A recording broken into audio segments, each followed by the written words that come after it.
Hey guys, I just want to give you a quick review on some terminology that you may not immediately remember. However, you've all been taught it, and it's things that you went over probably a little while ago, and it's stuff that you're going to continue to see now in your English classes, especially when figuring out and learning how to write better sentences, to make better paragraphs, to make for more interesting stories, and to keep your readers involved and things like that. So, the phrases I want to quickly review with you are independent, is this? Yeah, and dependent clauses.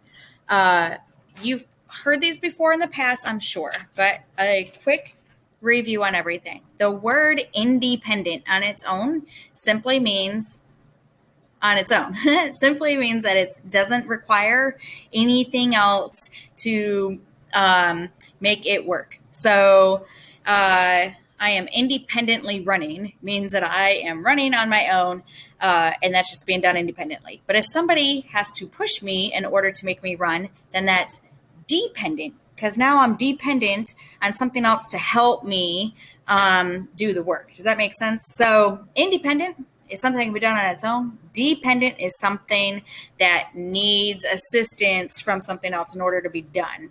You're dependent on somebody pushing you before you're willing to run, which is probably more my case. But anyway, so independent and dependent clauses. So now we just went over independent and dependent. So what is a clause?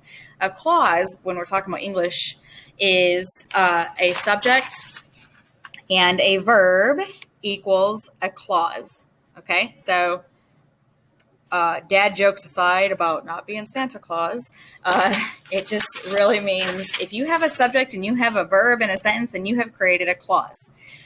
Now, what is the difference between an independent clause and a dependent clause?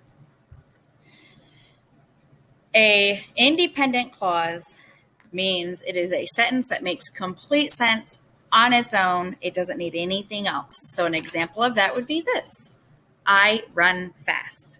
That is an independent clause because it has your subject, I, and it has your verb, which is run, and it's a complete thought. It doesn't need anything else to make it work, to make it understood. Does that make sense? Okay, good. Now, a dependent clause is something like this: since you overslept. Okay. Does it have a subject? Yes. Okay. Phew. Does it have a verb? Yes, it does. But does it make complete sense? Do you know everything that you need to know from this thought? No, I don't know. Since you overslept, what?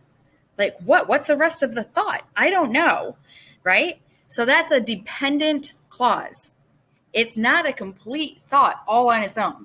So it's going to need something else added to it in order for it to be a complete thought so that I fully understand the sentence. Does this make sense? So how could I make this a complete thought? Well, I could say, since you overslept, you should go to bed earlier. Meaning, obviously, you didn't get enough sleep, right? Now it's a complete thought. Here is our dependent clause, and here's our independent clause. You should go to bed earlier since you overslept. That's how we make one complete thought. That's the difference between an independent clause, I run fast, and a dependent clause, which is since you overslept, which means you need more to it. So when you're looking at sentences and it asks for what is an independent clause or what's the dependent clause, just remember, dependent clauses typically don't tell the whole story. They're not a complete thought on their own, which is why they are dependent on other things to help make them a complete and thorough sentence. Thanks.